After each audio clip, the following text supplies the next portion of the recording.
अच्छा, अगर आपके पास नॉइज़ी इमेज है ना, उसका तरीका उसने ये बताया कि जो आपके पास वैल्यू है, मीन वैल्यू, ठीक है, 0 मीन वेरिएंस 800, इसको बोला डिटेक्टर थ्रेशोल्ड ऑन उमैर हबीब। अस्सलाम वालेकुम उमैर हबीब।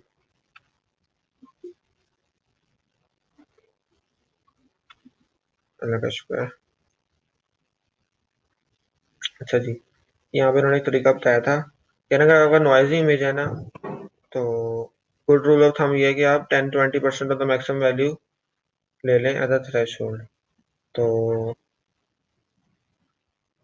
मसलन ये इमेज है ना, इसका जो मैक्सिमम वैल्यू जो भी आती है, तो उसको उसका 20% एज अ थ्रेशोल्ड ले लें, तो उसको अप्लाई करेंगे तो इस तरह का आंसर आएगा। After thresholding edge linking is used to merge the existing edge segment into boundaries. ठीक है, जब हम कोई वो मास्क अप्लाई करते हैं ना, तो हमारे पास एजेस निकल आते हैं बाइनरी इमेज, मसलन ये है, ठीक है, जिस तरह हमारे पास ये इमेज है बाइनरी इमेज, हमने मास्क अप्लाई किया, बाइनरी इमेज आ गई। अब हमने एजेस को लिंक करना है, इस वन को लिंक करना है इस वन के साथ, तो हमने कोई लगाया फार्मूला वगैरह, हाफ ट्रांसफॉर्म वगैरह, तो हमने इसको जोड़ दिया, तो ये लाइन जुड़ गई, बाउंड्रीज बन गई। Simplest approach connects each point that has passed the threshold test to all the such points that are within a maximum distance। ये कह रहा है सिंपल सा तरीका ये हो सकता है कि आप इस वन पे खड़े हो और आसपास के ना 3-4 पिक्सल देखें, जो 3 पिक्सल्स करीब है उसके साथ इस वन को जोड़ दो। ठीक है, तो ये इसके करीब ये वाला था, तो उसने इसके साथ जोड़ दिया। This method tends to connect many points and it is not useful for images where too many points have been marked। क्या ये तरीका इतना अच्छा नहीं है, इसलिए आ सकते हैं इसके अंदर।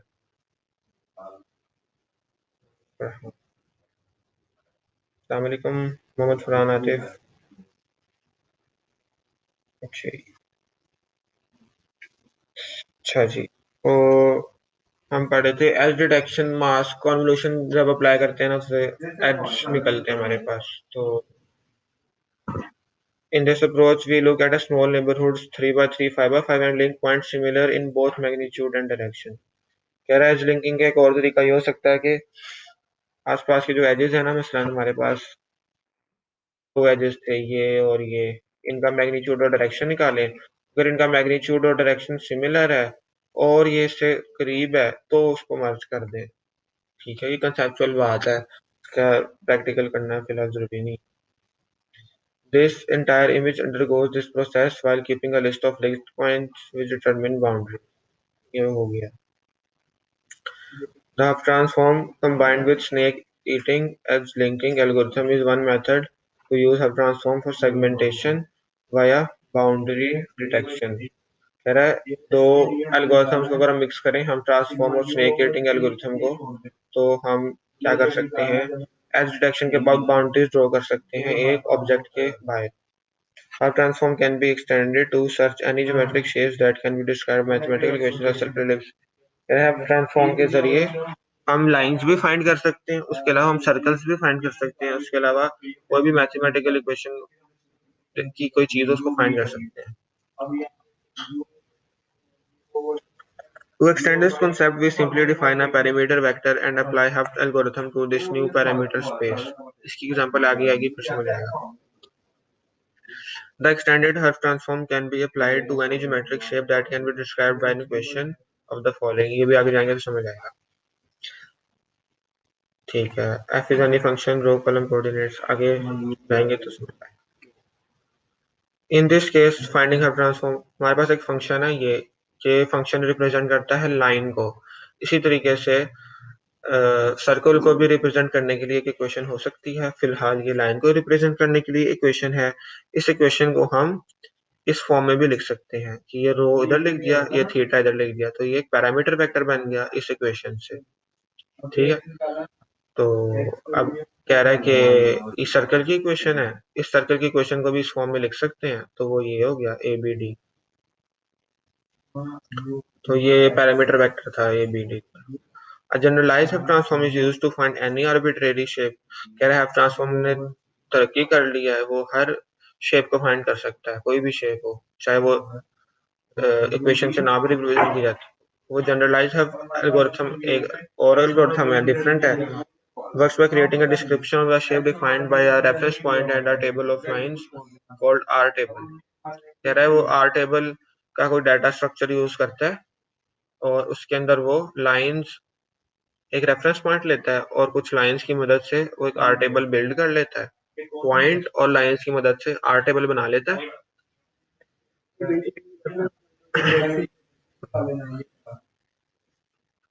ये रेफरेंस पॉइंट है, इस दरम्यान सर्कल लगा हुआ है, ये उससे लाइंस खींची हुई आउटसाइड ऑफ द पिक्चर, और ये जहां जहां पे टच करेंगी ना, ये इंटरसेक्शन पॉइंट्स जो हैं, इन सारों को स्टोर कर लेंगे आर टेबल में कि कहाँ कहाँ पे पॉइंट्स इंटरसेक्ट कर रहे हैं। और फिर आर टेबल की मदद से हम ट्रांसफॉर्म जो है वो बताएगा कि ये चीज कौन सी है। This intersection information is recording the table. The shape is then determined by a multitude of line intersection information in the table. ये multitude का जो मतलब है, multitude of line intersection, multitude क्या होता है, इधर लिखते हैं, multitude meaning multi, अच्छा अच्छा, ठीक है, ठीक हो गया। मल्टीट्यूड का मतलब होता है मल्टीपल लाइंस, चूंकि यहाँ पे मल्टीपल लाइंस है इसलिए उसने कहा मल्टीट्यूड ऑफ अ लाइन, यानी मल्टीपल लाइंस। ठीक हो गया, बेहतरीन। तो generalise algorithm is then used to search multiple lines को, उसने कहा मल्टीट्यूड ऑफ अ लाइन, एम ही घुमा फिरा के।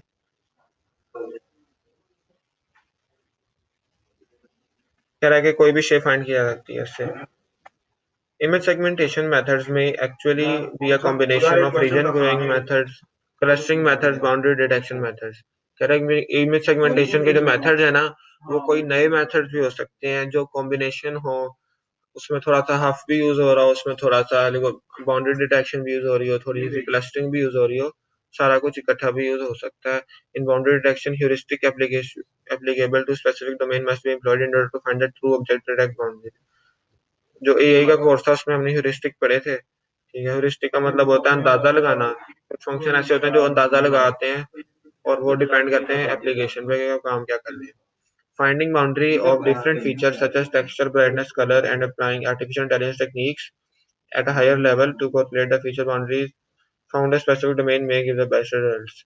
यार आप थोड़ी सी आर्टिफिशियल इंटेलिजेंस भी सीख लें कंप्यूटर विजन के साथ साथ, तो आपको फायदा होगा। तो उसमें आपको टेक्सचर, ब्राइटनेस और कलर का इन्फॉर्मेशन ज्यादा अच्छी मिल जाएगी। In optimal image segmentation is likely to be achieved by focusing on application and how different methods। ये फिर उसने वही बात बार दी है। मॉर्फोलॉजिकल फिल्टरिंग, मॉर्फोलॉजी का मतलब होता है फॉर्म या स्ट्रक्चर से रिलेटेड, यानी आपकी इमेज के जो जीरो वन होते हैं उनसे रिलेटेड। एक भाई है, उन्होंने रिक्वेस्ट किया 2 मिनट की ब्रेक लेने, तो हम ब्रेक ले लेते हैं। Resume recording. अच्छा यार, मॉर्फोलॉजिकल फिल्टरिंग के अंदर ना आता है वो इरोजन और डायलेशन, जिसकी हमें असाइनमेंट भी मिली थी, उसको कहते हैं मॉर्फोलॉजिकल फिल्टरिंग। ठीक है। मॉर्फोलॉजिकल फिल्टरिंग का फायदा ये होता है कि ऑब्जेक्ट आउटलाइंस को आप स्मूथ कर सकते हैं, आप कुछ होल्स को फिल कर सकते हैं, आप स्मॉल प्रोजेक्शंस को एलिमिनेट कर सकते हैं। ठीक है। वो धागे धागे आए होते हैं ना इमेज में, उनको खत्म कर सकते हैं। There are two principal operation, erosion dilation. देख लेते हैं, इरोजन डायलेशन इमेज को फैलाती है, इरोजन सुकेड़ती है। अच्छा जी, यहाँ से समझते हैं इरोजन डायलेशन क्या होती है। अच्छा तो ऐसे लेते हैं यहाँ, क्या नाम, को पेस्ट करते हैं में।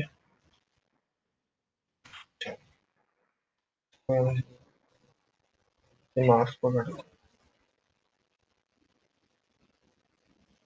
कॉपी। अब इस मार्क्स को ना आपने उठा के रखना है इस इमेज के ऊपर, ऐसे रख दिया। ठीक है। और अब आपने इसके ऊपर और पिछली इमेज के ऊपर ना और अप्लाई कर देना है। ये आपको वंस, जो डार्क हिस्सा है ना ये वंस है, तो ये जुड़ जाएगा इसके साथ। फिर आपने इसको इधर लाके और अप्लाई करना है, ऐसे अब और अप्लाई करते रहना है, करते रहना है।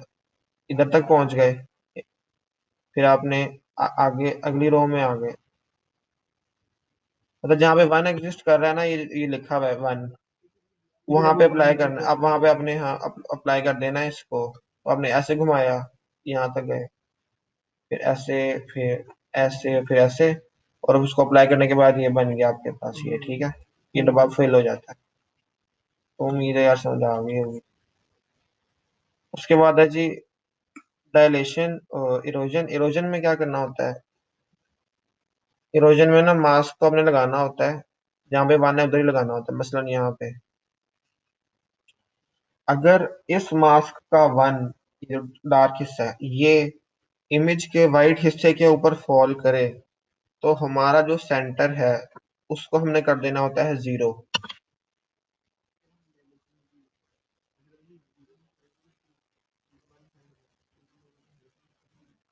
हम्म। तो हम इधर मूव किया हमने मास्क को। अब इस मास्क का जो एक ये वन है ना, ये फॉल कर रहा है इमेज के वाइट के ऊपर, तो इसके पिवट पे ये वाला जो है ना पिक्सल, इसको उड़ा देंगे, खत्म कर देंगे, जीरो कर देंगे। इस तरह पिक्सल खत्म करते जाएंगे। और अगर मैं मास्क को यहाँ पे रखूँ ना, या यहाँ पे रखूँ मास्क को इधर, तो इमेज का जो वन है ना, जो आपका मास्क का वन है, वो कोई भी इमेज के वाइट के ऊपर फॉल नहीं कर रहा। ठीक है। ठीक है। तो इस वजह से ना यहाँ इसकी जो बैक पे जो पिक्सल होगा उसको जीरो नहीं करेंगे। इसकी एग्जांपल देख सकते हैं।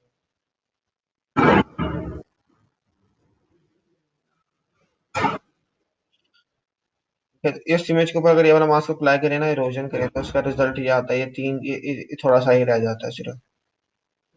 ठीक है। तो ये इस तरह ही होता है कि ये जो अगर मास्क होता है ना, मास्क अगर कोई भी इमेज के जीरो पे कोलाइड करे तो उसके पिवट को खत्म कर देते हैं। अगर सारा का सारा वो अंदर फॉल करे, जिस तरह मैं मास्क को यहाँ पे रखूं, मास्क का वन इमेज के वन के ऊपर फॉल कर रहा है, कोई भी मास्क का वन इमेज के जीरो के ऊपर फॉल नहीं कर रहा। यानी आप कह लो मास्क जो है ना वो आउट ऑफ बाउंड चला गया ना, मास्क आउट चला गया, वन से आउट हो गया, बाहर गिर रहा है। ठीक है। तो उसको जीरो कर दें। नहीं, सिर्फ वन के ऊपर जाके छोड़ देना, ऐसे वन के ऊपर जाके। हाँ।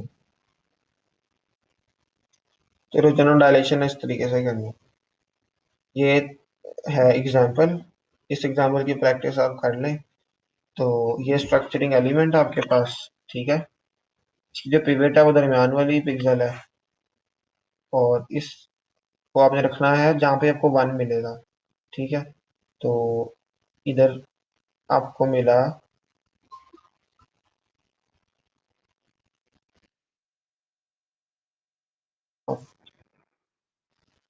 अस्सलाम वालेकुम हाफिज इरशाद। क्या हाल है दोस्त, ठीक हो?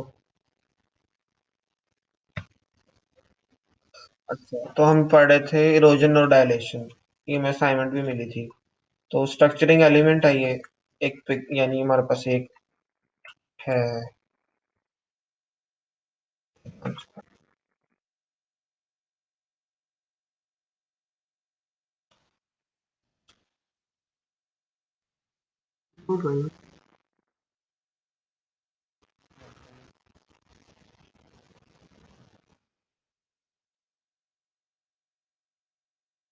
को जाना होता है, सही है, ठीक है। स्ट्रक्चरिंग एलिमेंट को ना आपने रखा है इसके ऊपर, ये 3 बाय 3 के ऊपर यहाँ पे। ठीक है। तो इसके जो वंस थे ना, ये तीनों वंस, ये इन तीनों वंस के साथ मैच कर रहे हैं और ये तीनों वंस जो हैं इन तीनों वंस के साथ मैच कर रहे हैं, तो आपका जो सेंटर है वो 1 ही रहेगा।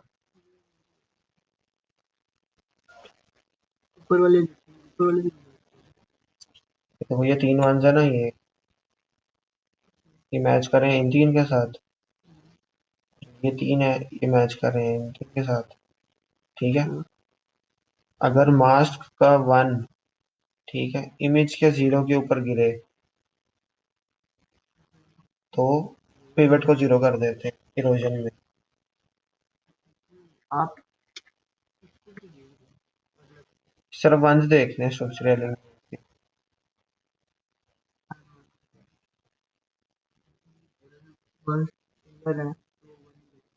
हम्म स्ट्रक्चरिंग एलिमेंट के वंस को कंपेयर करना है इमेज के वंस और जीरोस के साथ। ठीक है।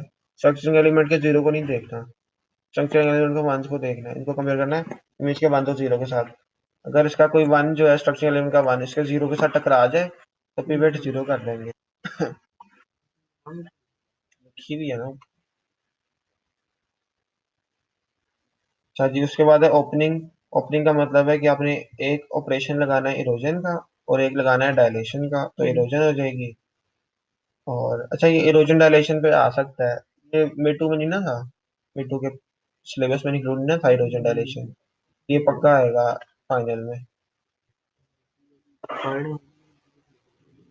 ठीक है, हाँ बिल्कुल सही।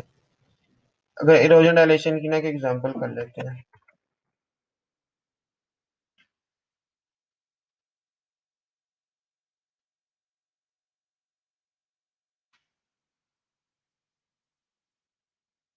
ये हमारे पास इमेज है और स्ट्रक्चरिंग एलिमेंट है हमारे पास।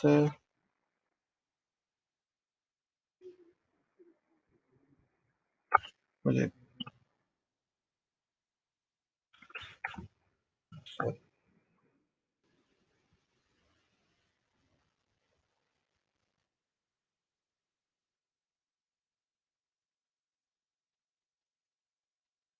ये हमारा है स्ट्रक्चरिंग एलिमेंट, थोड़ा सा चेंज कर लेते हैं, ये कर लेते हैं, बल्कि ऐसे कर लेते हैं। ठीक है। ये स्ट्रक्चरिंग एलिमेंट है, ये इमेज है, इसको इसके ऊपर अप्लाई करना है। ठीक है। अब हम कर रहे हैं डायलेशन। डायलेशन आसान प्रोसेस है। ठीक है। इस मास को उठा के इसके ऊपर लगाना है और ऑपरेशन अप्लाई कर देना है। 0 0 0 1 0 1। हाँ, तो ये सारा जो है, ये तस्वीर थी हमारे पास। ठीक है। ये स्ट्रक्चर, तस्वीर थोड़ी बड़ी कर दूं ताकि ठीक है यार, नहीं है तो इसको आपने अप्लाई किया इसके ऊपर, तो ये इसका ना bit by bit bit by bit और ऑपरेशन कर देना है जो मैं पहली असाइनमेंट दी थी। ये रिजल्ट आ गया। ठीक है, कि हमने की है डायलेशन। अब हमने करनी है इरोजन।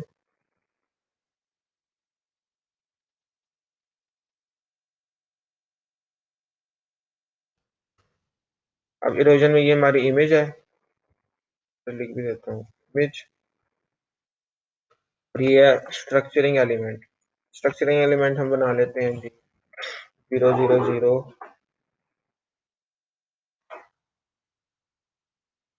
1 0 0 1 0 1। स्ट्रक्चरिंग एलिमेंट को अप्लाई करना है इसके ऊपर और करनी है इरोजन। ठीक है। स्ट्रक्चरिंग एलिमेंट के वंस को देखेंगे और इमेज के 0 और 1 दोनों को देखेंगे। तो इसको 1 को कंपेयर किया इमेज के इसके साथ। ठीक है। तो स्ट्रक्चरिंग एलिमेंट का 1 इमेज के 0 के ऊपर फॉल कर गया। ठीक है। उसका जो सेंटर होगा ना इमेज का, उसको कर देंगे 0। इसकी एक कॉपी बना लेते हैं पहले।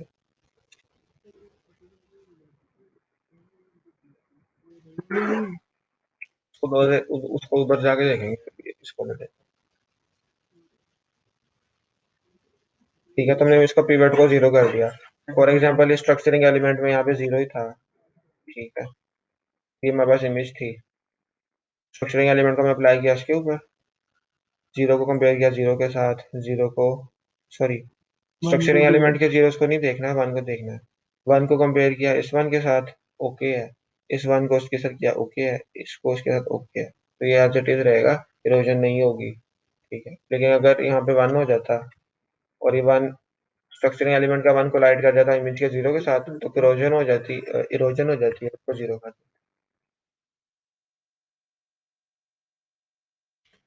अच्छा, अभी हमने पहले की थी डायलेशन, फिर हमने की थी इरोजन। ठीक है,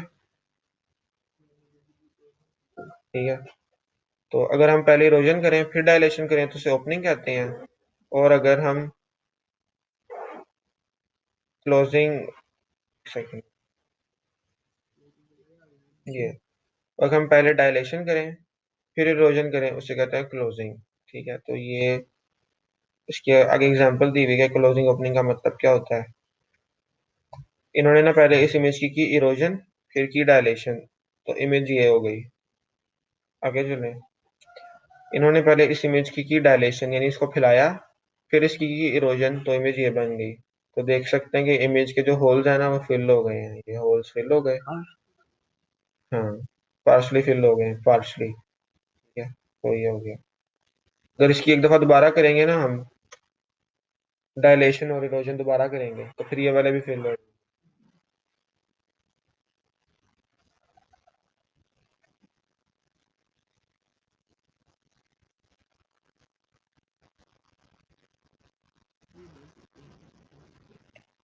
ये एग्जांपल दिखाई हुई है कि dilation with circular structuring element. Circular structuring element का मतलब ये हो सकता है कि कुछ इस तरह का स्ट्रक्चरिंग एलिमेंट हो, सर्कल टाइप का हो। जी, अल्लाह ताला आपका पेपर अच्छा करे, आमीन। कौन सा पेपर है? पता नहीं, फ्लूइड एनालिसिस। और इनका कौन सा है? सिविल। अच्छा,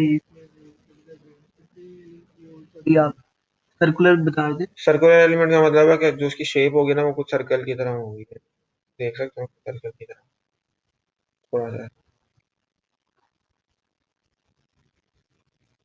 dilation with square structuring element. ठीक है, ये स्क्वायर बन गया है। सर्कल में थोड़ा यह खत्म कर लो यहाँ से, सीधे से सर्कल सा बन जाए। ठीक है, dilation with cross shape. Dilation, अच्छा इसमें चीज देखनी है कि इससे हुआ क्या है। डायलेशन किया ना तो ये फैल गए हैं, देखा। ठीक है, हाँ, होल्स फिल हो गए हैं। ये होल्स है ना, यहाँ पे होल्स होते ही फिल हो गए हैं। उसके बाद डायलेशन किया स्क्वायर एलिमेंट के साथ, फिर होल्स फिल हुए हैं काफी हद तक। फिर इन्होंने किया है डायलेशन और साइज ऑफ एलिमेंट 3 रखा है, और जब साइज ऑफ एलिमेंट 11 रखा है तो बहुत ज्यादा होल फिल हो गए हैं। अब इन्होंने इसकी इरोजन किया तो वो खा गई इमेज को ना, खत्म कर दिया इमेज को, इरोजन। बार वे थे ना, जो कि पिक्सल थे, स्मॉल पिक्सल, उसको उसने इरोजन में cross shape structuring element. Cross shape का मतलब होगा कि,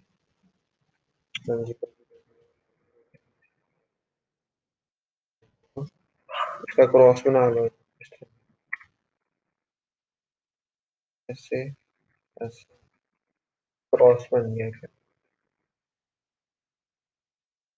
binary with various structure elements. ठीक है, एक दफा उन्होंने ओपनिंग की है, ओपनिंग किया यानी ओपनिंग होता है डायरेक्ट। हाँ, इरोजन किया फिर डायलेशन किया तो ये रिजल्ट आया।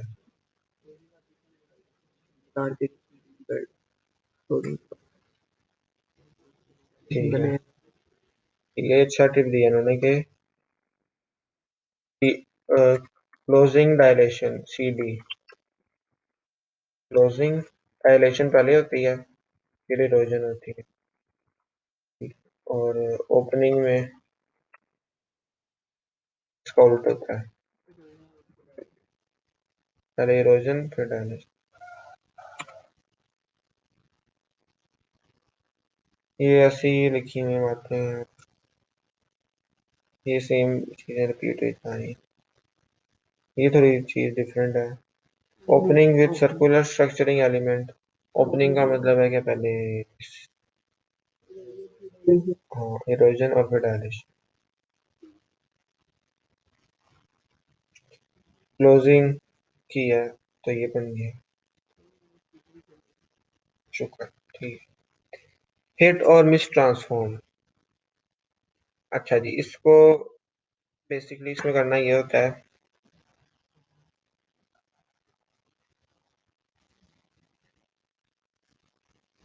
हिट और मिस ट्रांसफॉर्म जो है, इसमें आपके पास ये स्ट्रक्चरिंग एलिमेंट है, इसमें जो एक्स लिखा हुआ है ना, इसका मतलब है don't care, I don't care. ठीक है कि एक्स की जगह जीरो भी आ सकता है, वन भी आ सकता है, लेकिन जहाँ जीरो और वन है वहां पे जीरो और वन ही आएगा।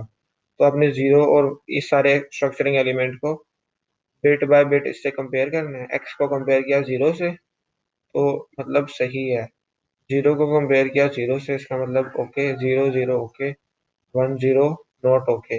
यानी वन इधर वन है, इधर है जीरो।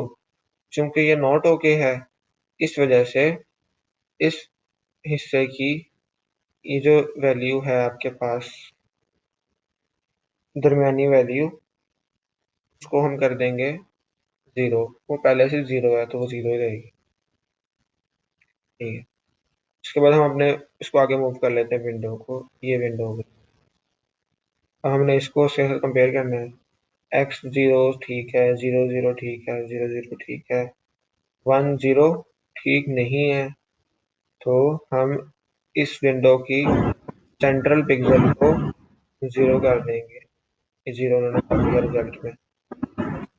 जो हमारी विंडो ये वाली है, ये विंडो जो हमारी, ये हमने कंपेयर किया एक्स जीरो के साथ ठीक है, जीरो जीरो के साथ ठीक है, जीरो जीरो के वन वन के साथ ठीक है, वन वन के साथ ठीक है, जीरो जीरो के साथ ठीक है, एक्स जीरो के साथ ठीक है, वन है ठीक है, एक्स के साथ ठीक। तो ये हमें मैच कर रहा है, तो उसका जो दरमियानी वाला हिस्सा है उसको वन ही रहने देंगे, वन ही रहने दिया, बाकी सारा जीरो हो जाएगा। तो फयाज, अस्सलाम वालेकुम मोहम्मद फयाज, क्या हाल है?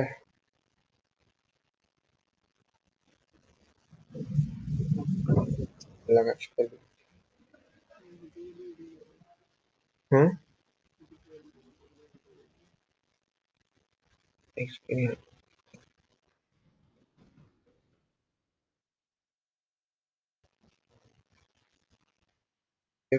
डॉट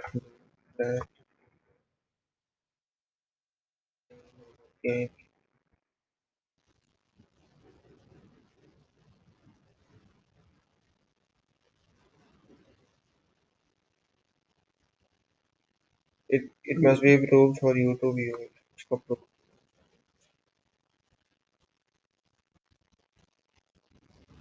है, अभी तक 71% अपलोड हुई। ये अटक तो नहीं गई?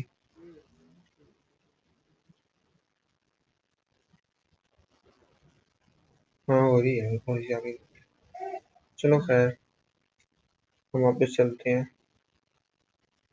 अच्छा, find all corner points with the hit और मिस ट्रांसफॉर्म। इसने हमारे पास चार मास्क दिए हैं, इन चारों को हमने अप्लाई करना है इसके ऊपर, इस तरह पहले किया है। तो एक्स को कंपेयर करना है इसके साथ, क्योंकि एक्स है तो नहीं देखेंगे, एक्स डोंट केयर है। जीरो को देखा इसके साथ ठीक है, जीरो देखा इसके साथ ठीक है, वन देखा नहीं ठीक, तो इसकी सेंट्रल वैल्यू कर देंगे जीरो। तो आप देख सकते हैं इस इमेज में ये वैल्यू आ रही है। तो यहाँ पे जीरो आना चाहिए था, लेकिन जीरो इसलिए नहीं आया क्योंकि किसी और एलिमेंट की वजह से वन आ गया। और वो कौन सा एलिमेंट है? वो ये वाला एलिमेंट। इस एलिमेंट को उससे कंपेयर करेंगे ना तो आंसर आएगा वन। आप जरा करो इसको इसके साथ कंपेयर, इधर वन आता है।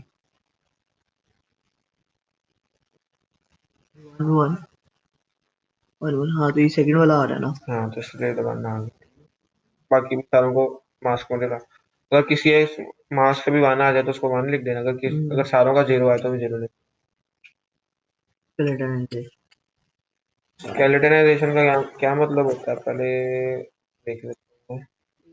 देख लो। पहले थोड़ा सा इमेज दिखा दूं कि ये अगर ओरिजिनल इमेज है इसकी, अगर हम स्केलेटनाइजेशन करें तो इमेज इस तरह की हो जाती है, या इस तरह की, इस तरह की, वरना स्केलेटन हड्डियां निकल आई इसको। अच्छा, तो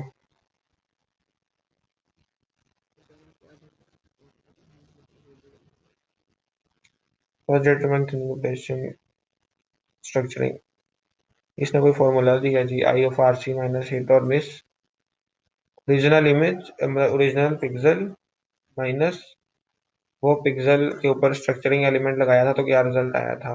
यानी हम ये कर रहे थे ना यहाँ पे,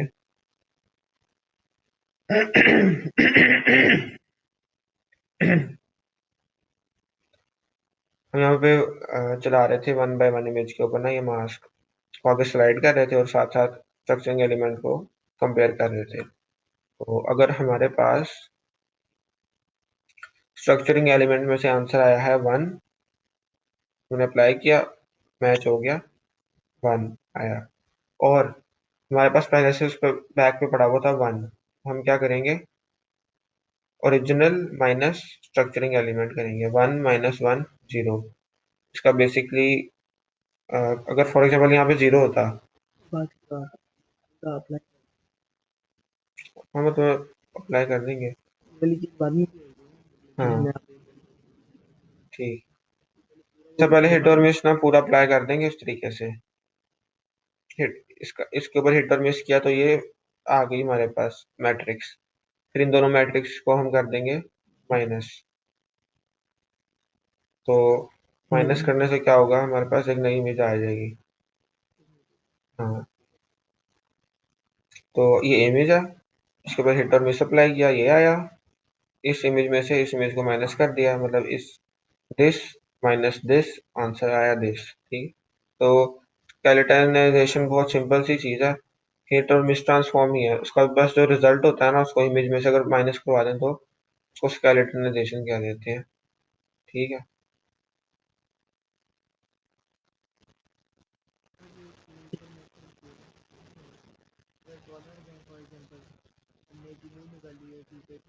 अंदर जो सिंपल थे, अब ये क्या कर रहा है, वो कह रहा है कि अगर इरेगुलर शब्द आ गया है, उसके कॉर्नर पॉइंट्स आ गए हैं, तो हम क्या करेंगे, अब इसकी अगर हमने निकाली क्या कहते हैं स्केलेटन, सही नहीं होगा। तो ये देख रहे हो, अब हम क्या करेंगे, फिर हम 8 मास्क बना लेंगे। ठीक है, तो ये जो होंगे ये हम डायगोनल मास्क बेसिकली ऐड कर रहे हैं। अच्छा, और इसके बाद आ जाते हैं, तो ये जब 8 मास्क ऐड किया इसके बाद स्केलेटनाइजेशन अप्लाई की तो ये कुछ सही बना के दिया। के बाद वो कह रहे थे, अच्छा अच्छा, एक चीज हम लोग मिस कर गए हैं, वो ये था, फॉर एग्जांपल हमारे पास हमने सिर्फ एक मास्क के साथ देखा है पहले। ठीक है, अगर हमारे पास 4 मास्क हैं तो हम क्या करेंगे, हम चारों मास्क के साथ पहले हिट और मिस अप्लाई करेंगे। मतलब for example 4 mask, 4 different matrices आ गई, एक ही आएगी। 4 अच्छा आएंगी। ठीक है, चार है। ठीक है, उसके बाद हर किसी को हम लोग क्या करेंगे, आईआरसी के साथ ओरिजिनल इमेज के साथ माइनस करेंगे। अब फिर 4 आ गई हैं आंसर। ठीक है, ये थिनिंग अप्लाई होगी। अब थिनिंग के बाद हम क्या करेंगे, हम एंड अप्लाई कर देंगे उन सब के ऊपर। जब एंड अप्लाई करेंगे तो वो कैरेक्टराइजेशन हो जाएगी। ठीक है, उसके बाद वो ये बात आती है इरेगुलर वाली। ठीक है, आर्ट अप्लाई हुआ, उसके बाद वो कहता है कि यहाँ पे, तो ये कहता है जब आप एंड करते हो, ठीक है, तो वो क्या कर रहा है, वो पेन को ये देख लो, पेन का वो शो क्या कर रहा है, वो कनेक्ट ही नहीं कर रहा बेसिकली, पूरी उसको कनेक्ट नहीं कर रहा क्योंकि हमने एंड यूज किया हुआ था। अच्छा, उसके बाद हमने अगर एड मास्क यूज किए हैं तो अभी भी वो इतना अच्छा नहीं है। ठीक है, तो अब हम क्या करते हैं, मतलब इस कनेक्टिविटी लॉस को अवॉइड करने के लिए हम लोग क्या करते हैं, हम लोग इसको सीक्वेंशियल वे में कर देते हैं। पहले हमने क्या किया था, हमने 4 मास्क के साथ उसे लेट्स सपोज उसका हिडन, पहले 4 मास्क के साथ उसकी थिनिंग अप्लाई की थी, उसके बाद क्या कहते हैं एंड अप्लाई किया था। अब हम क्या करेंगे, अब हम सीक्वेंशियली अप्लाई कर देंगे, एक मास्क किया, मास्क की थिनिंग अप्लाई की, उसी के ऊपर अगले मास्क का की थिनिंग अप्लाई कर दी, तीसरी फिर चौथी। तो इस तरीके से हम लोग ये कर देंगे। उसके बाद आ जाता है भाई ऊपर करना, स्टैंडर्ड प्रूनिंग आ जाती यही है। एंड मेथड क्या मतलब इसके अंदर मुझे एंड मेथड बताओ इसके अंदर। है। क्या? नहीं, एक एंड मेथड लिखा किधर होगा स्लाइड? बिल्कुल एंड, नहीं, एंड मेथड ये जो एंड मेथड ऊपर करो। ये लिखा हुआ ना। हाँ हाँ, ये एंड मेथड है। अच्छा,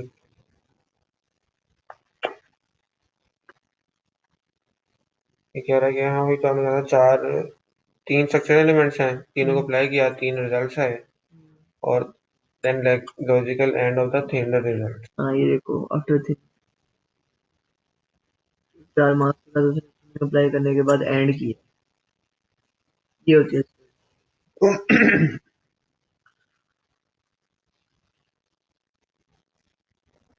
उसके अंदर तो हमने एंड ही ना किया था, जो पिछला वाला था।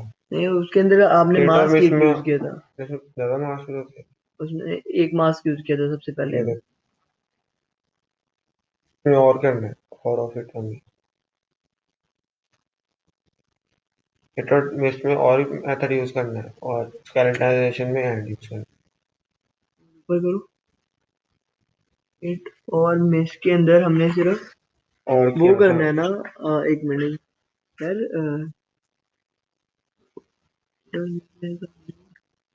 हाँ ना, मतलब बेसिकली हम सबका देख रहे थे कि अगर वो इक्वल है तो मिड वाला सही है, मतलब सिमिलर है तो वन का।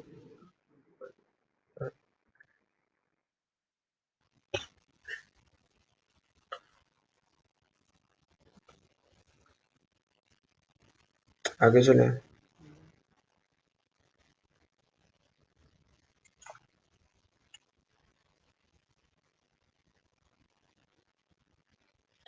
स्टैंडर्ड प्रूनिंग जो है आपके पास,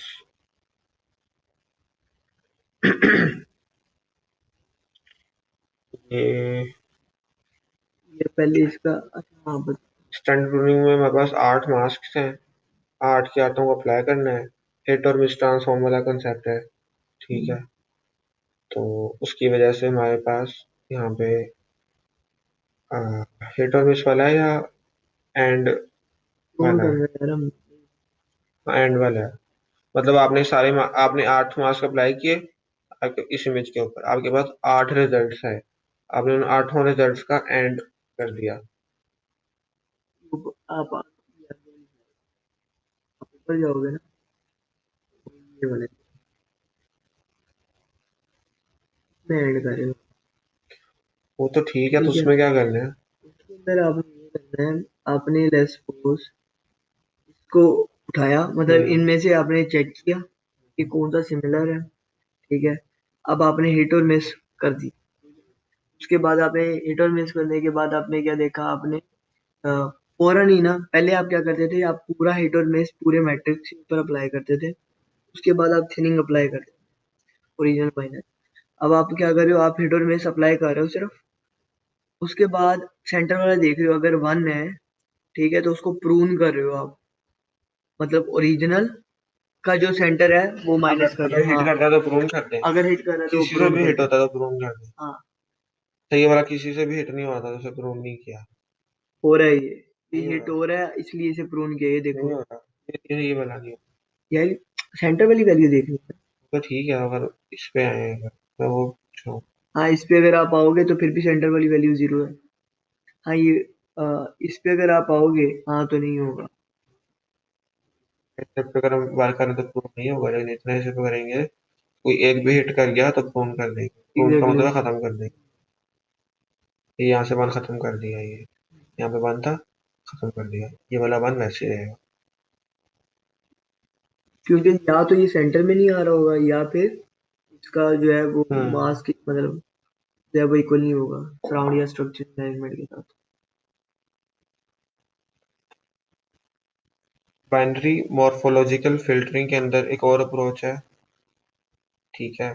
और उसको 6 कनेक्टिविटी से आती है वो अप्रोच, और हेक्सागोनल ग्रिड यूज होती है। हम आपको बताते हैं वो क्या है। ये कुछ वैल्यूज हैं, वो बताता हूँ, एग्जांपल से करेंगे फिर समझ इन्हें कह आएगी। दें एड ऑन।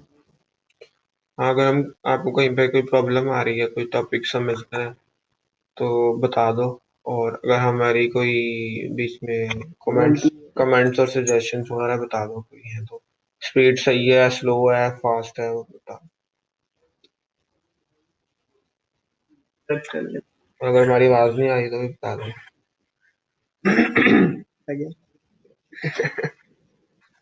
अच्छा जी, ये हम एग्जांपल करेंगे, इससे हमें समझ आएगी ये क्या चीज की हम बात कर रहे हैं।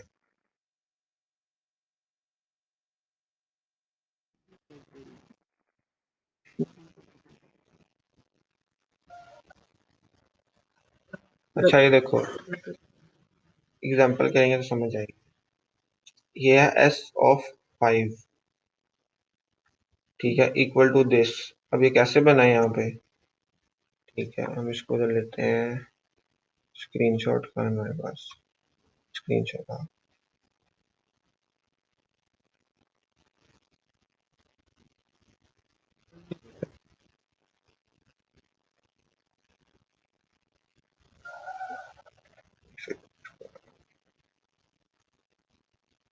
अच्छा तो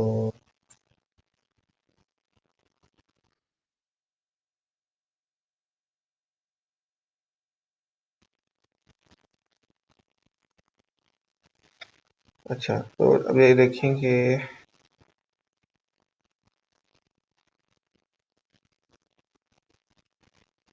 ये लिखा हुआ है 5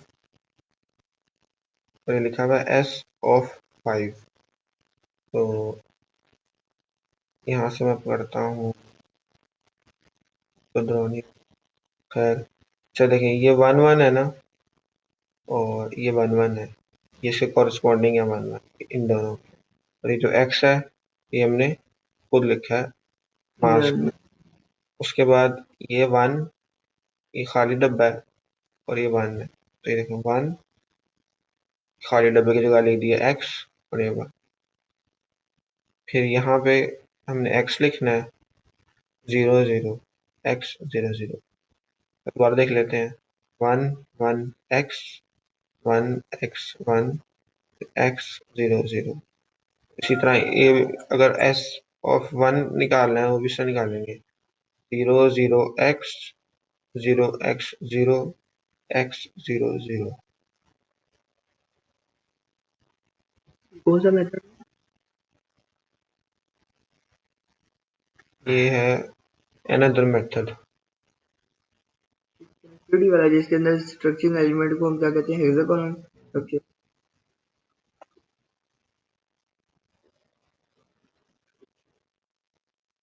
तो शेड है, शेड शेड प्रेजेंटेबल है, शेड प्रेजेंटेबल। नजर नहीं आ रही, बच्चों को तो आ ही रही होगी, है ना?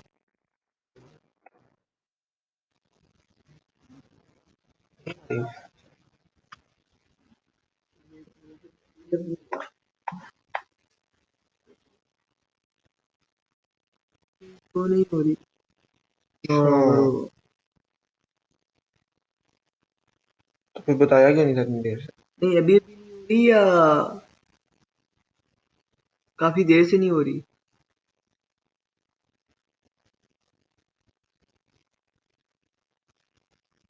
नॉट विजिबल वाले।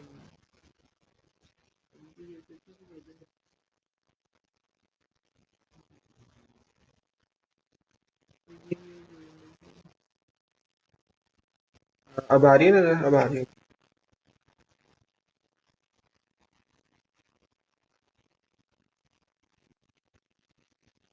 अच्छा जी, ये हमारे पास स्ट्रक्चरिंग एलिमेंट है, इसको हमने जी इसके साथ कंपेयर करना है 1 बाय 1। ठीक है, तो अगर इसको कंपेयर करना है, और ये जो हमारे पास सेंटर है ना, ये 1 है, ठीक है। अच्छा, इस ये विंडोज को ऐसे ऐसे चलाना है ना, ये तो नहीं मैटर करता नीचे 0 आ रहा है 1 आ रहा है।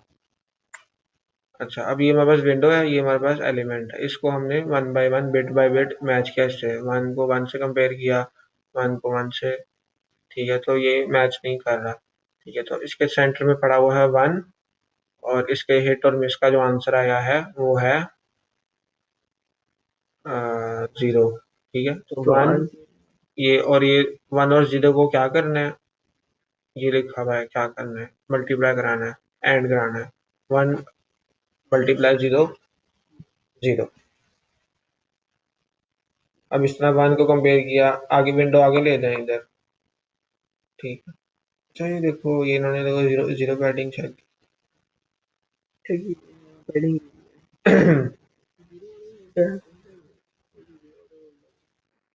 यहाँ पे भी ऐड की। जीरो पैडिंग पे मस्ती कर लो, क्या बेहतर नहीं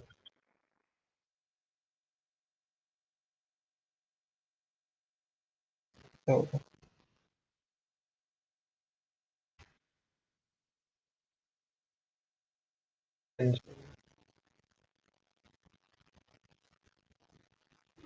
क्या करने लगा? सर अगर हम इसके ऊपर अप्लाई करते हैं,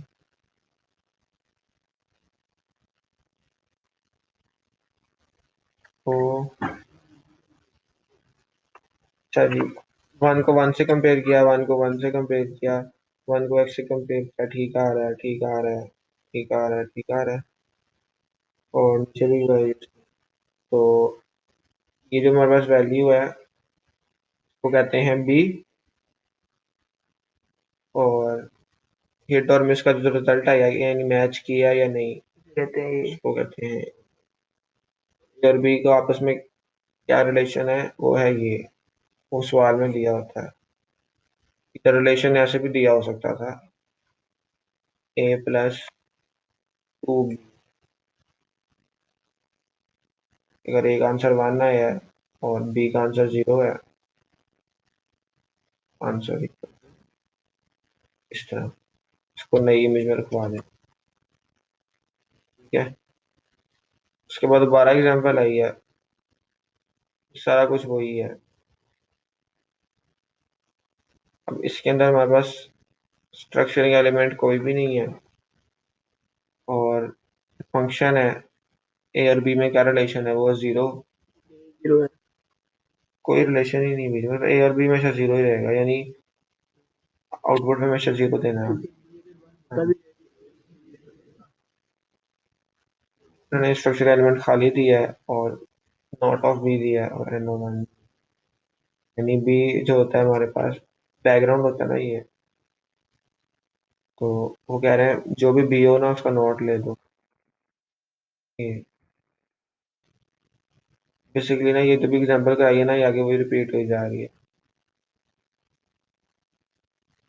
अब इस तरह इन्होंने ए और बी के अंदर ना चेंज कर दिया है फंक्शन, पहले ए डॉट बी था, अब not of A into B, same step है। इसका मतलब अगर वन है ठीक है और हम्म, ए जितने मिस है उसको वो वन कर देगा function। ये अगर आप एक सवाल की प्रैक्टिस कर लेते हैं ना, तो आपके सारे सवालों की हो जाएगी प्रैक्टिस, तो एक की जरूर कर लें, पेपर में आएगा ही है। अच्छा, अगर दो एलिमेंट अप्लाई करने हो, तो वो किस तरह होंगे?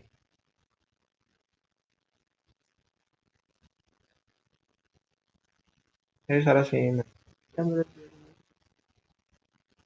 ये एलिमेंट दिया हुआ था ना SO5, अगर SO5 भी हो। ऐसा वन भी हो हाँ, पहले एक दफा ऐसा वन को कर लेंगे।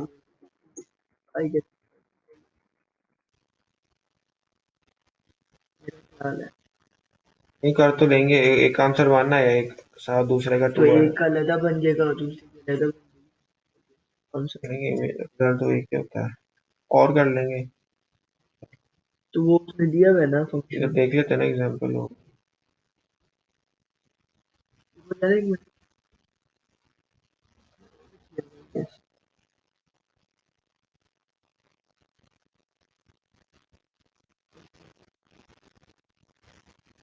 क्या कर तो मसलन अब ये है ना, all pixels are one, the original that is plus plus one, यार देखो इसने अलग-अलग ही देख लेते हैं ना, ये एग्जांपल है ना, इसको देख कौन सा दिया हुआ इसने। दोनों में सबका 4.3.7 इसको तो अब ये है ना, ये इससे बना है इससे, ठीक है। तो ये एक स्ट्रक्चरिंग एलिमेंट है, ये एलिमेंट है। तो अब इसको अगर हम फाइंड करें तो सॉल्व करना पड़ेगा, सॉल्व मेरे ख्याल करें। में एक बात हाँ यार अगर इसने पहले एक अप्लाई कर दिया एक आंसर आ गया हाँ इसने फिर दोबारा उसके ऊपर अप्लाई कर दिया एक आंसर आ जाए करके हाँ। देख लेते हैं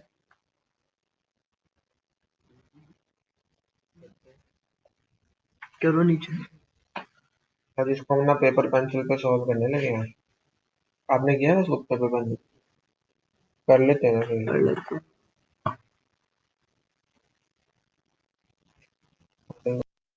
पढ़ाना शुरू करते हैं।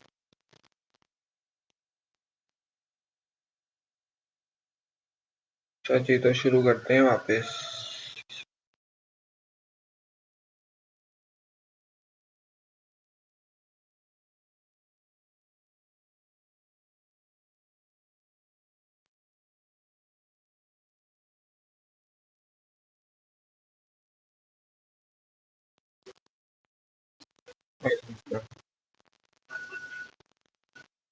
अच्छा, प्रोग्राम नहीं चल रहा था आरएसटी वाला। आरएसटी मतलब इधर ही है। आरएसटी इन्हीं स्लाइडों में है या आगे है? चैप्टर 4 सबसे आगे या पीछे? हाँ आगे आएगा, मैं बताता हूँ।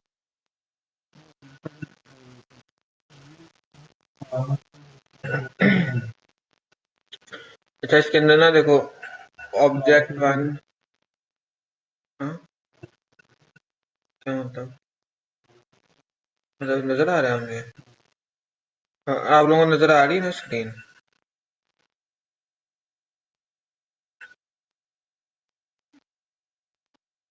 हाँ, उसकी समझ नहीं है, इसकी समझ आ गई कि ऑब्जेक्ट वन और टू सेम है। ठीक है, तो ये फॉर्मूला अप्लाई कैसे करना है ये पूछ रहे हो? ये दिखाना, लिखवाना n20, तो n20 ये n की पावर p क्यू, तो इधर 20 पुट कर दोगे p क्यू के जरिए, इधर 20 आ जाएगा। तो हम्म, ये गैमा इधर से निकलेगा। मतलब इस फॉर्मूले को यूज करके ये दोनों वैल्यूज निकलेंगी। और ये जो माइक्रो है इसकी फॉर्मूला पीछे दिया हुआ है ये।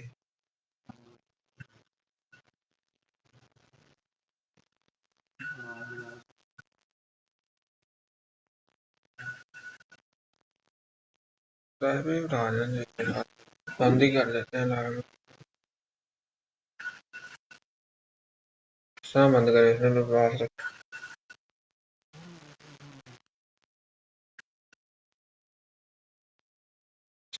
अच्छा, और उसकी समझ आ गई थी, रोटेशन स्केल और ट्रांसलेशन का मतलब? ठीक है, बस वो फॉर्मूले हैं वो, उनको लगा के इस तरह वैल्यू निकलती है यहाँ पे। ये हमें वैसे तो नहीं आने के ये फॉर्मूला अप्लाई करो, ऐसी चीजें नहीं आती है मतलब। सर ने क्लास में करवाई है, निकाल के दिखाया था तो फिर आ सकती है। स्लाइड ने भी निकाल के नहीं दिखाया हुआ, बस बताया हुआ कि ये फॉर्मूले हैं और ये आंसर आया है।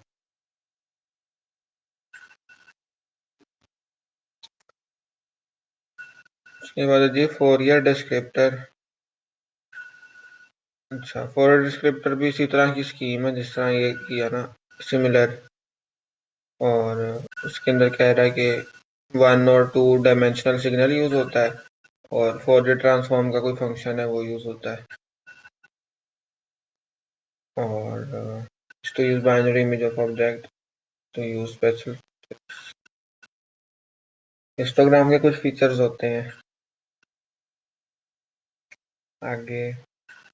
हिस्टोग्राम के फीचर्स ये होते हैं कि हिस्टोग्राम नैरो हो सकता है, और हिस्टोग्राम बाई मॉडल हो सकता है, और हिस्टोग्राम स्क्यू हो सकता है। और इसके आगे एग्जांपल देखते हैं। ये हिस्टोग्राम राइट की तरफ है, ये लेफ्ट की तरफ है। राइट की तरफ वाले की इमेज ब्राइट है, ये इसकी इमेज है। लेफ्ट वाले की इमेज डार्क है। और ये बाई मॉडल हिस्टोग्राम है, इसकी दो पीक्स हैं। इसका कंट्रास्ट अच्छा है, ज़्यादा कंट्रास्ट है। और इसका कंट्रास्ट बहुत कम है, तो इसकी जो पीक है वो सिंगल मॉडल है, यानी सिंगल उसकी पीक है। और इसका कंट्रास्ट अच्छा है, तो ये वाइड स्प्रेड है। ठीक है, कंट्रास्ट ज़्यादा हो तो स्प्रेड होता है हिस्टोग्राम। तो ये हिस्टोग्राम के कुछ फीचर्स थे। हिस्टोग्राम अगर इसकी दो पीक्स हों तो कंट्रास्ट ज़्यादा होता है, और अगर वाइड स्प्रेड हो और पीक्स हों तो कंट्रास्ट ज़्यादा होता है। और अगर बहुत नैरो हो, पतला सा हिस्टोग्राम हो तो कंट्रास्ट कम होता है। और अगर राइट साइड पे हिस्टोग्राम हो तो इमेज लाइट होती है, और हिस्टोग्राम लेफ्ट पे हो तो इमेज डार्क होती है।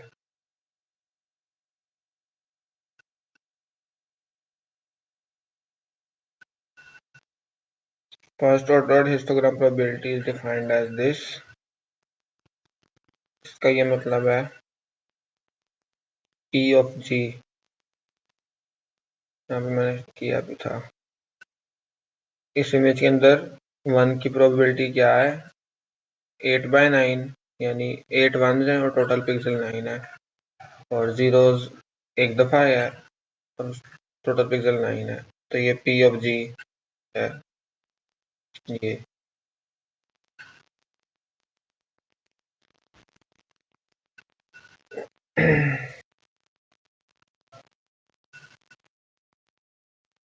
उसके बाद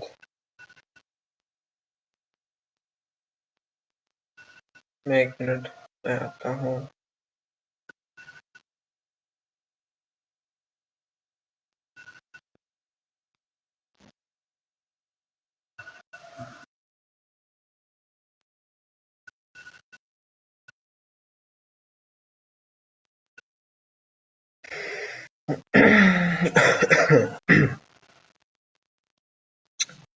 अच्छा जी, तो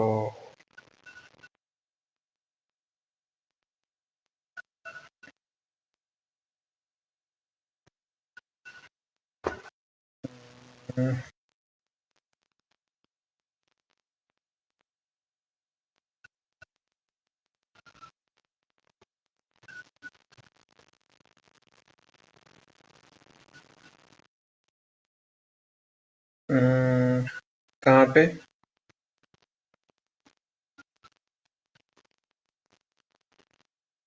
ये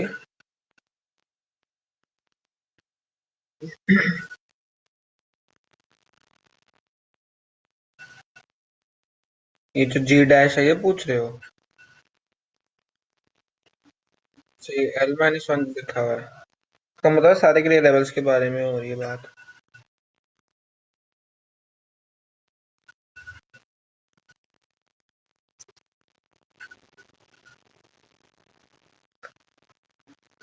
0 से 255 तक होंगे ग्रे लेवल्स,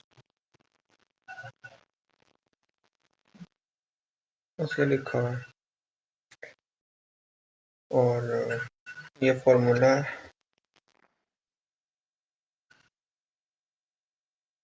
इसके बाद स्क्यू, स्क्यू का ये फॉर्मूला है। स्क्यू से पता चलता है एसिमेट्री का, और स्टैंडर्ड डेविएशन से पता चलता है कंट्रास्ट का।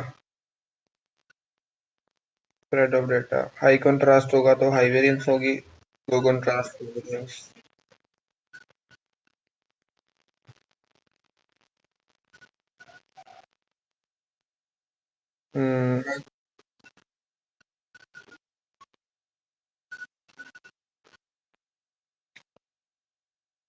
हाँ, मसलन अब इसमें जिस तरह ये लिखा हुआ है ना मीन, मसलन अभी लिखा हुआ है ना कि मतलब फिर आना तो वैसे वही है जो स्लाइड में लिखा हुआ है। जिस तरह ये है ना general brightness of the image बताती है मीन, तो ये एमसीक्यू आ सकता है कि मीन क्या बताता है, जनरल ब्राइटनेस बताता है। और ब्राइट इमेज का हाई मीन होता है, डार्क इमेज का लो मीन होता है। We can define the mean as follows. ये अभी मैंने किया था, ये जो था आपका, इसका जो एवरेज मीन होगा ना, इसका इन सारों को ऐड करके 9 से डिवाइड कर देंगे। तो सारों को ऐड करके 9 से डिवाइड करेंगे तो आंसर 8/9 आएगा। वो हमारा एवरेज ग्रे लेवल होगा जी डैश, इस लिहाज से सारों को ऐड करके टोटल से डिवाइड किया। वी सम ओवर और अभी मैं चल रहा, बस इसमें तो इतना ही मीन में। सर जी, स्टैंडर्ड डेविएशन जो है स्क्वायर रूट ऑफ वेरिएंस होता है और प्रोवाइड इंफॉर्मेशन रिगार्डिंग कॉन्ट्रास्ट। उसके बाद है जी skew, it measure asymmetry about the mean in the gray level distribution। ठीक है, इस क्यू के बारे में बताता है। It is defined as skew, skew is the will be positive if the tail of the histogram spreads to the right and negative the tail of the histogram spread to the left। इसकी example आगे आई थी, मैं दिखाता हूँ। Energy का भी एक दफा देख लेते हैं। It tells about how the gray levels are distributed और energy has a maximum value of 1। ठीक है, आगे लार्जर एनर्जी होगी तो easy to compress the image होगी। और आगे लिखा हुआ है, ये एमसीक्यू आ सकता है, लार्जर एनर्जी तो easy to compress the image. If energy is high tell number of grey levels is few. अगर ग्रे लेवल्स थोड़े होंगे, यानी अगर पूरी वाइट इमेज है तो ग्रे लेवल सर इसमें एक ही ग्रे लेवल है। हाँ उठाओ।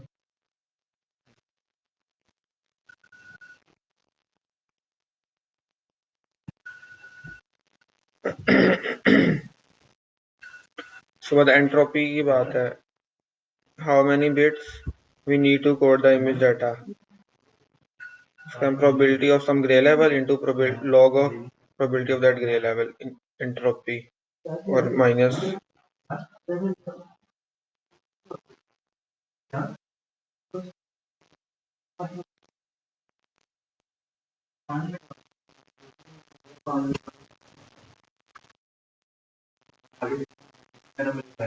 वो तो 11 बजे उठना है, तो 11 बजे उठना है।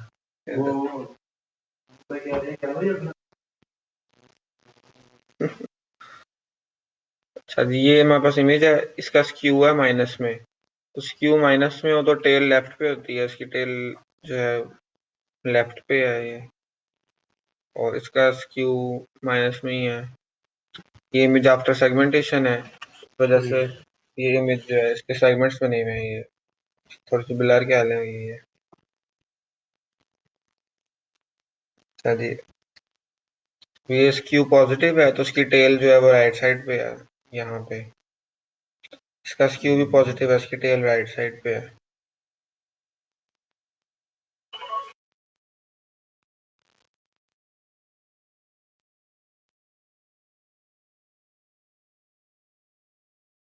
ओके,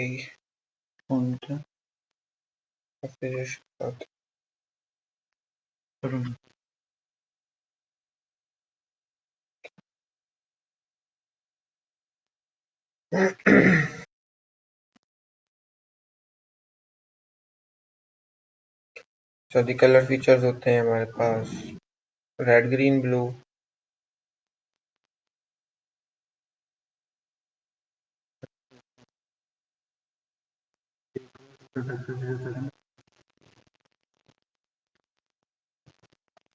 अच्छा, उसके बाद features can be calculated separately in each band, this enable predictive information.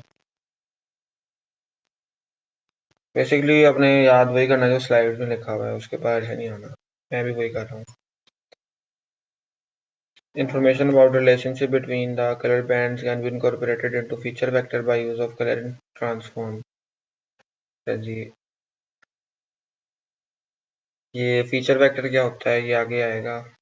Depending on the application we में interested in specific aspect of colour such as hue और सैचुरेशन।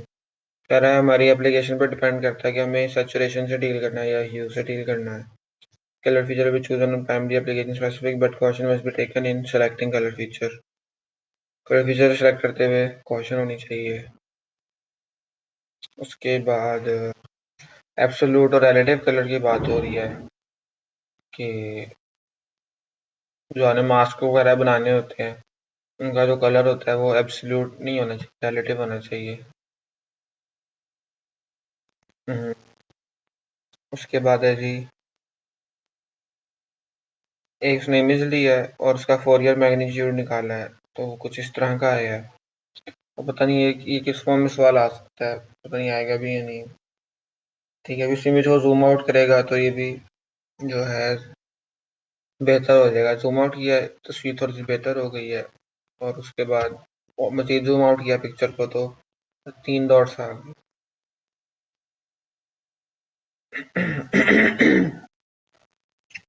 उसके बाद सेकंड ऑर्डर हिस्टोग्राम, इसकी example आ सकती है paper में। और second level histogram को हम कहते हैं कोअकरेंस मैट्रिक्स या grey level dependency matrix.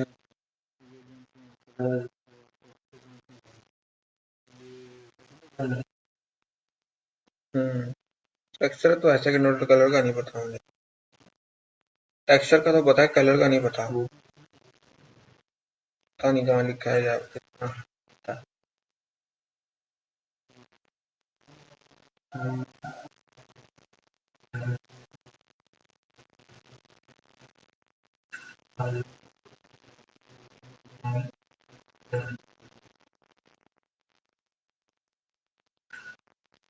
Colour की बात तो नहीं हुई है। कलर की बात तो नहीं हुई। होते तो है लेकिन टेक्सचर तो टेक्सचर ही होता है।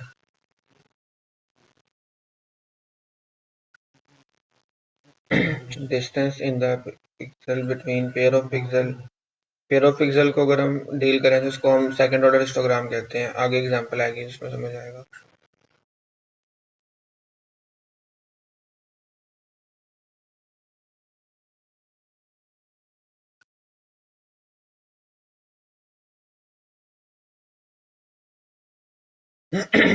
इमेज के 5 फीचर्स हैं जो इम्पोर्टेंट हैं। एनर्जी एनर्जी और एंट्रोपी। एनर्जी का जो इन्वर्स होता है ना वो एंट्रोपी होती है, यानी ये एक दूसरे, अगर एनर्जी ज़्यादा हो तो एंट्रोपी कम होती है, एंट्रोपी ज़्यादा हो तो एनर्जी कम होती है। ये 2 चीज़ें हो गई। फिर इनर्शिया का मतलब है कॉन्ट्रास्ट, कितना अच्छा इमेज में। फिर है कोरिलेशन। कोरिलेशन ये मेरे ख्याल से अभी हम पढ़ेंगे आगे। उसके बाद है इनवर्स डिफरेंस लोकल होमोजेनिटी। ये नाम याद रख लेना ताकि आपको याद रहे। Local homogeneity equal to inverse difference. और energy, entropy, inertia, contrast, inverse difference, local homogeneity. तो ये कंट्रास्ट आ गया, ये होमोजेनिटी आ गई। Contrast inertia, homogeneity inverse difference. और होमोजेनिटी सिमिलर है, सिमिलैरिटी कोरिलेशन। इनके फॉर्मूले दिए हुए हैं, इनको फॉर्मूलों के तक रखे हुए हैं। कि मैं एक दफ़ा प्रैक्टिस कर लें, शायद ये फॉर्मूले वैसे ही आ जाए, सिर्फ एमसीक्यू टाइप। ये एनर्जी का है, ये इनर्शिया का, inverse difference, entropy, correlation, this.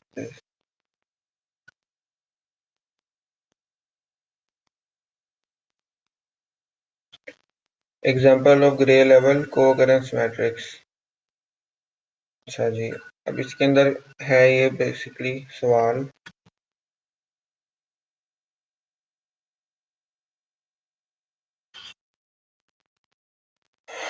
ये 0 0 लिखा हुआ है तो आपने इस इमेज के अंदर फाइंड करना है 0 0 कहाँ पे अकर कर रहा है।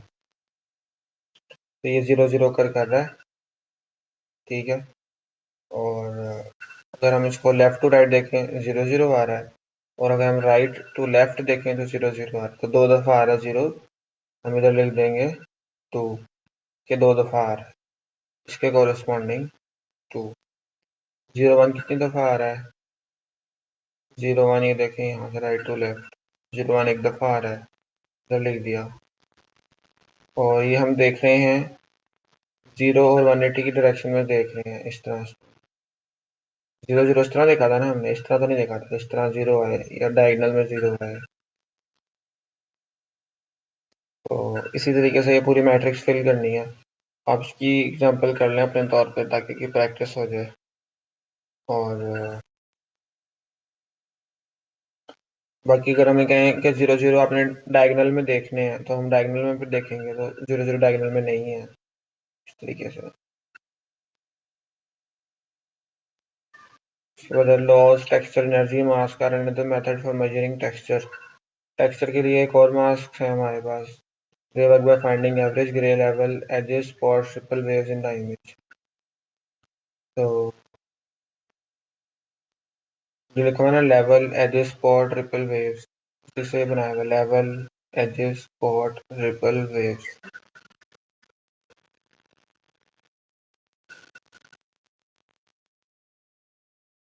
हाँ। हम्म। हाँ, अच्छा सवाल पूछा है सर ने। वैसे कराया था क्लास में डिस्टेंस टू वाला या नहीं? अच्छा। हाँ, तो देख लेते हैं।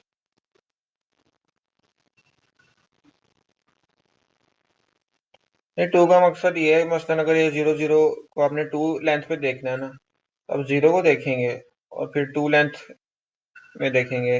तो अगर इधर 0 कर रहा हो, तो फिर वो उसको काउंट कर लेंगे। तो एक मिनट,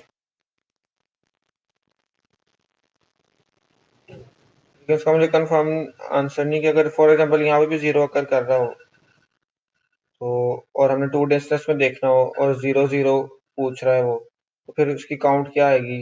एक दफा काउंट आएगी।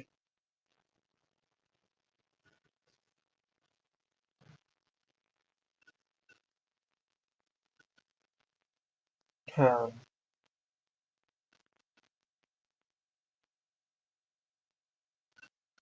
हम्म। हाँ, वैसे इसको स्किप करना पड़ेगा, ठीक है।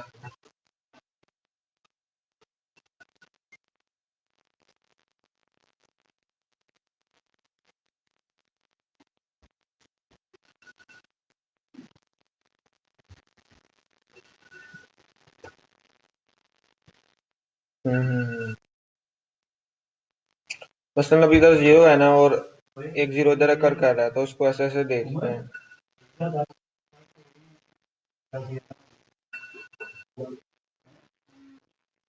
तो ये कुछ मैं दिए हुए हैं वैल्यूज, इन वैल्यू से मास्क बना सकते हैं, बहुत सारे मास्क बन सकते हैं। उसकी एक एग्जांपल ये है कि इन्होंने ये 14641 को यूज करके ये इधर लगा दिया है, और ये 281282 जो है,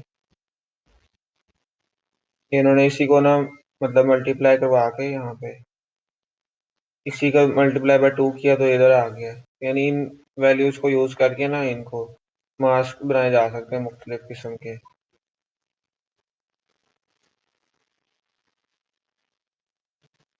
हाँ। हम्म। ठीक है। अच्छा, उसके बाद है जी first step of Laws energy mask. जो ऊपर मास्क थे उनको लॉज एनर्जी मास्क कहते हैं।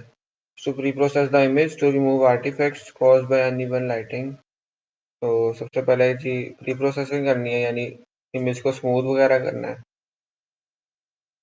और simple method is to find a local average of pixel window, then subtract this average from the current pixel.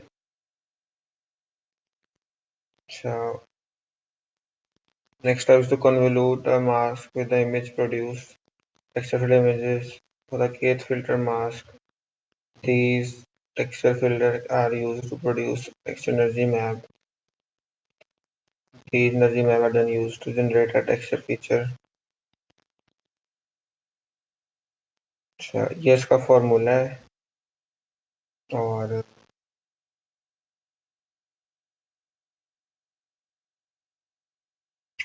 ये स्टेप शायद आ गए कि क्या स्टेप होता है।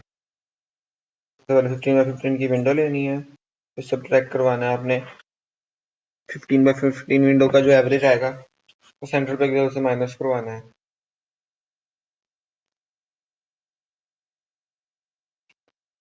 अच्छा, feature extraction with CVIP tools, ये तो सॉफ्टवेयर के बारे में बताया गया।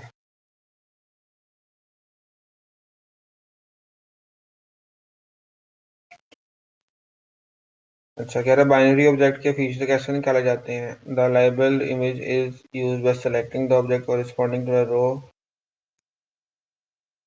Object 0 side equal to 0। यानी बाइनरी ऑब्जेक्ट के अंदर वन ऑब्जेक्ट को रिप्रेजेंट करता है, 0 बैकग्राउंड को करता है, तो ऑटोमेटिकली वन को एक्सट्रैक्ट कर लेंगे तो आपको ऑब्जेक्ट मिल जाएगा।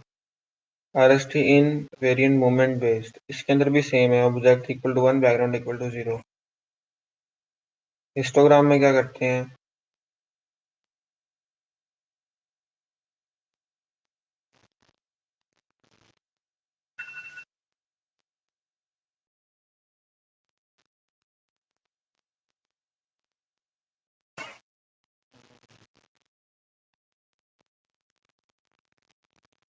कब है जी, हमने हिस्टोग्राम का देखा था कि वो उसमें पीक्स होती हैं, मिनिमम मैक्सिमम थ्रेशोल्ड होता है, और टेक्सचर जो है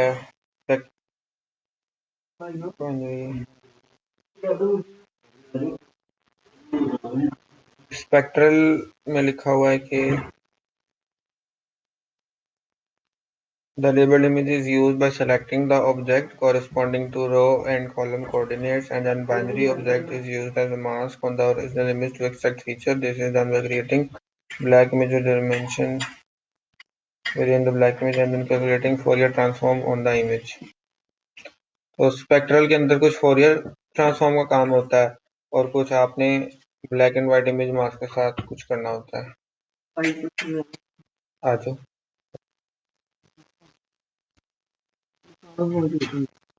चैप्टर 6 क्या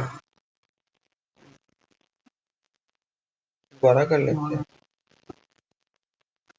आपने कहा था खत्म कराओ 10 बजे तक, दोबारा कर लेते हैं इसमें।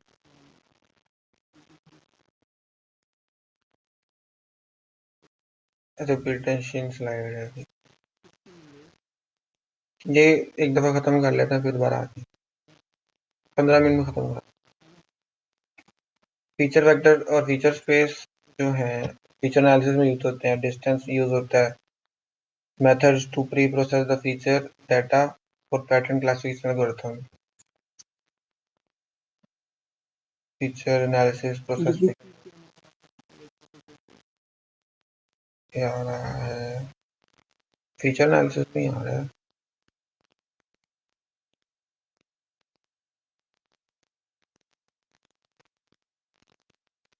फीचर वेक्टर जो है उसको यूज कर सकते हैं क्लासिफाई ऑब्जेक्ट्स करने के लिए with condensed higher level image information.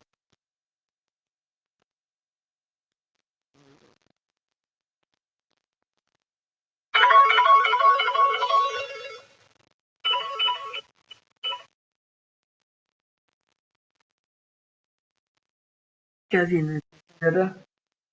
Hmm,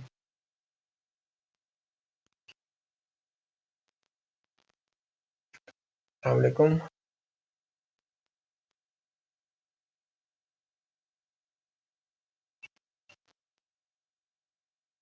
hmm,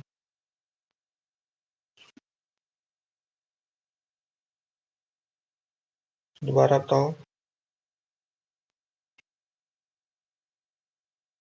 hmm, B central value होगी।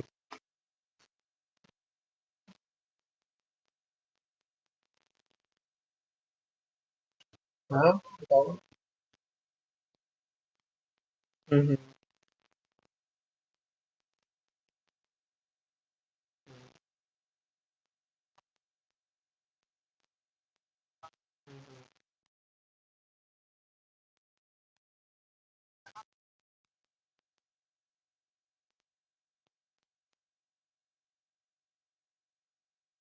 A1 ले लिया और हिट हो गया, तो उसके बाद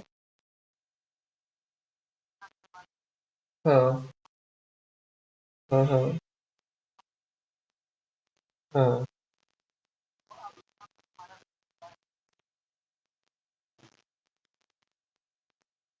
बस मिडल में आएगी।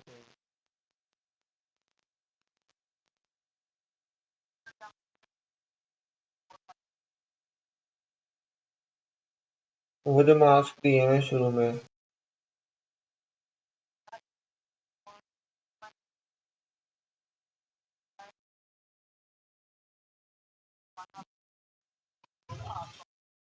नहीं, वो तुम पूरे पे रन करोगे तो पूरे को चेंज होगा ना।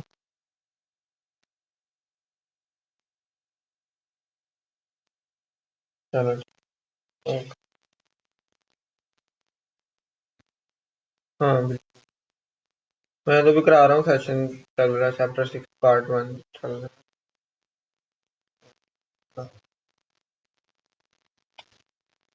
सर्वर पे एक मैसेज आया क्लाइंट का, क्या आप मेरी हेल्प करवा सकते हैं?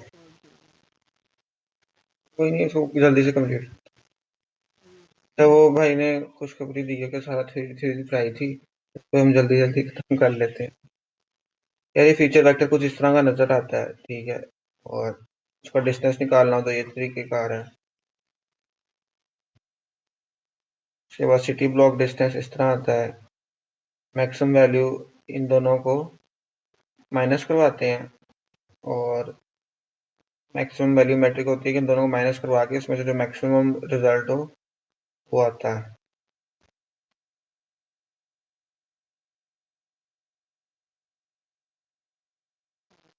मिन को वर्स्ट की डिस्टेंस में थोड़ा सा चेंज हो जाता है, a-b की पावर r की पावर 1/r। और अगर r 1 हो तो ये सारा कुछ 1 हो जाता है, तो ये सिटी ब्लॉक डिस्टेंस बन जाता है। अगर 2 होगा तो टू हो तो यूक्लिडियन यूक्लिडियन, क्योंकि इधर 1/2 आ जाता है और इधर 2 आ जाता है। जल्दी खींचो यार। Similarity measures unlike two convolutional measures are vector inner product and Tanimoto metric. Two commonly used similarity measures are vector inner product and two commonly used similarity measures are vector inner vector product inner product and Tanimoto matrix. Vector inner product ये होता है, इसको से multiply किया plus इसको, convolution को कहते हैं वेक्टर इनर प्रोडक्ट। टानीमोटो क्या होता है? A B divided by A square plus B square minus A B, अच्छा, इन सबका सम है। कॉन्वोल्यूशन है ना ये सारा। कन्वोल्यूशन कहाँ से आ गया? ये ये कन्वोल्यूशन देखो, ये कॉन्वोल्यूशन है ना, ये कॉन्वोल्यूशन है, ये ऊपर उसके, और डिवाइडेड बाय इन सारों का स्क्वायर प्लस इन सारों के स्क्वायर का सम माइनस इन सारों का प्रोडक्ट का सम। कोरिलेशन कोएफिशिएंट क्या होता है? एक और फॉर्मूला होता है, अभी मेरे दिमाग में नहीं खत्म हो रहा है। हाँ, ये है S and D, standard normal density, take on the value of the following +1 for identical vector. अगर आइडेंटिकल वेक्टर 1 हो तो ये जो है ना कोरिलेशन कोएफिशिएंट, इसका आंसर +1 आता है। अगर दोनों वेक्टर सेम हो लेकिन डायरेक्शन चेंज हो, साइन चेंज हो, तो -1 आता है। अगर बिल्कुल भी रिलेटेड ना हो तो आंसर 0 आता है। डाटा प्रोसेसिंग में क्या होता है? Noise removal, data normalisation, decorrelation, insertion of missing data. Noise remove करते हैं, डाटा को नॉर्मलाइज करते हैं। नॉर्मलाइज का मतलब होता है अगर वैल्यू 10 है तो उसको 0 और 1 के दरमियान शिफ्ट करना। और डीकोरिलेशन एक ही बात है। Insertion of missing data, data खराब हो तो डाटा इंसर्ट कर देते हैं। ठीक है।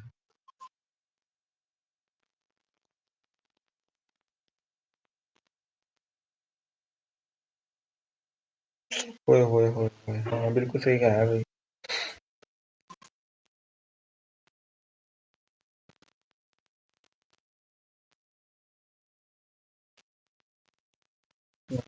सनैना right note on range normalise. हमने कितना लोग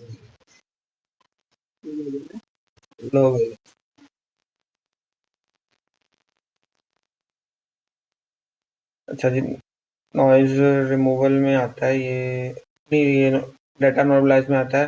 perform by dividing each vector component by the data range of that component. Unit vector में क्या करते हैं? Modify the feature vector so that all have magnitude 1।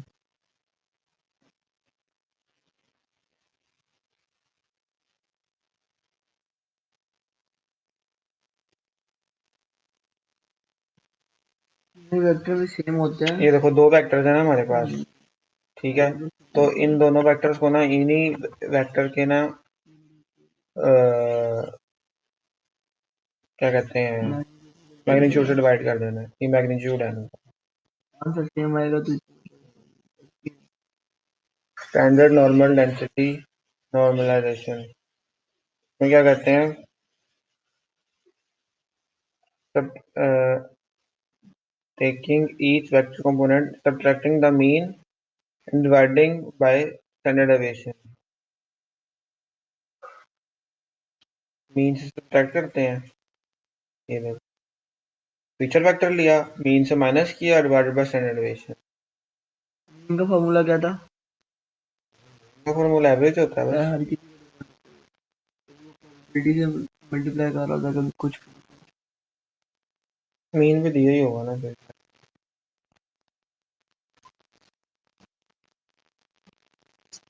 ये देखिए, अच्छा ये एक आ सकता है, ये पक्का एक सवाल आ सकता है कि इनके नाम लिख दें सिर्फ नॉर्मलाइजेशन फंक्शंस के।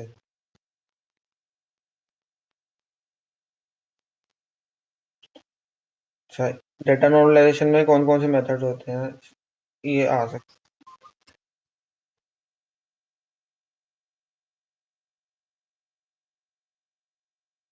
है। बात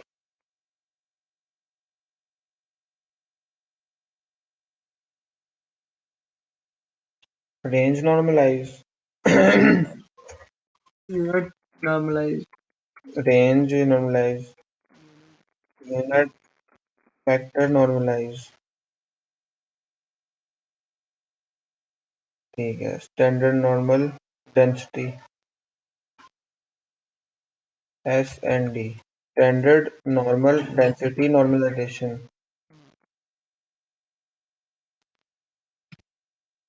मिन मैक्स नॉर्मलाइजेशन। इसको रट्टा लगा लें सारे। सॉफ्टमैक्स स्केलिंग में डाटा इंसर्ट करते हैं मेरे ख्याल से। नहीं, ये भी नॉर्मलाइजेशन ही लग रहा है। ये है अच्छा, वो लीनियर मेथड पे नॉन लीनियर, तो बाकी है हमारे पास लीनियर।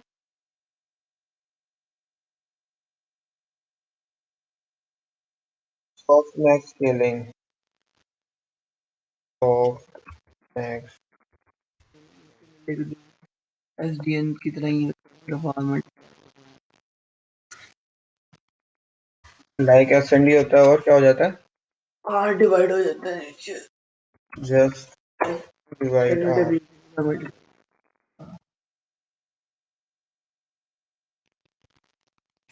और ये क्या चीज है? ये तो ही ले लिया यार एक बार ना।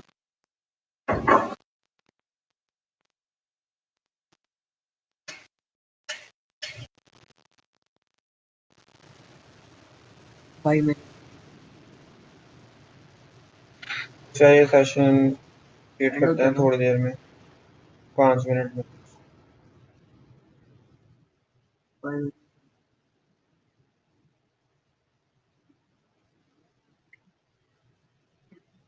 पीसीटी को जो है पीसीए भी कहते हैं, और PCT provide new feature that are linear transform of the original feature.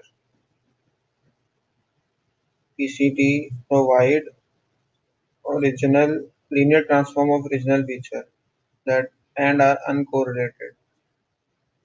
Variable step एक मिल के लिखा हो, देखिए, पता नहीं है।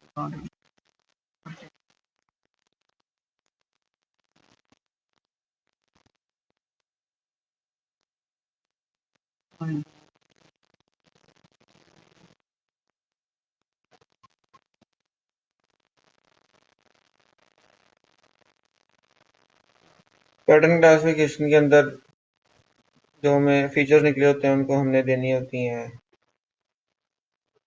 क्लासेस। हाँ, मतलब वो बताएगा ट्रेनिंग होता है, टेस्ट सेट होता है 80%, 20% करके। 80% आपकी ट्रेनिंग इमेजेस होनी चाहिए, 20% इमेजेस आप टेस्ट करते हो। ठीक है, बस वही लिखा हुआ सारा ये। के बाद KNN नियरेस्ट एंड्रॉइड, ये मुझे उम्मीद आप लोग पढ़ लेंगे। ठीक है, तो ये दो वेक्टर्स हैं 347 176, ये मुझे लग रहा है डिफरेंट है। ये एवरेज ली हुई है इन दोनों की, इन दोनों की एवरेज ली हुई है 3+1 डिवाइड बाय 2।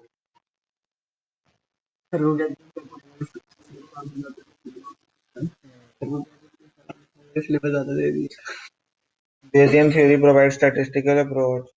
Bayesian जो है statistical approach देती है, ये आ सकता है MCQ। Filling the blank requires a complete set of model।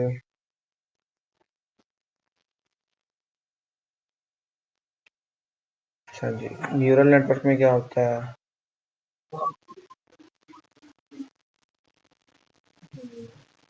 और ये बीच में सिग्मॉइड फंक्शन भी हो सकता है, इनपुट आउटपुट हिडन। और फिर उसके बाद चलो यार, सेशन को एंड करते हैं। बहुत शुक्रिया आप लोग आए, ठीक है। ओके, अल्लाह हाफिज़, वालेकुम, बाय बाय।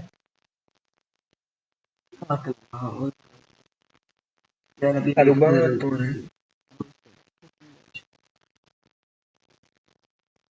सेक्शन में भी जैसे नहीं आता, इसकी हालात हमारे जैसे ही हैं, मेरे जैसे हैं यार। हाँ हाँ हाँ, ऐसे ही आगे नेक्स्ट रिकॉर्डिंग स्टॉप कर लें, कर लें, कर दे। ओके, अल्लाह हाफिज़। वाह।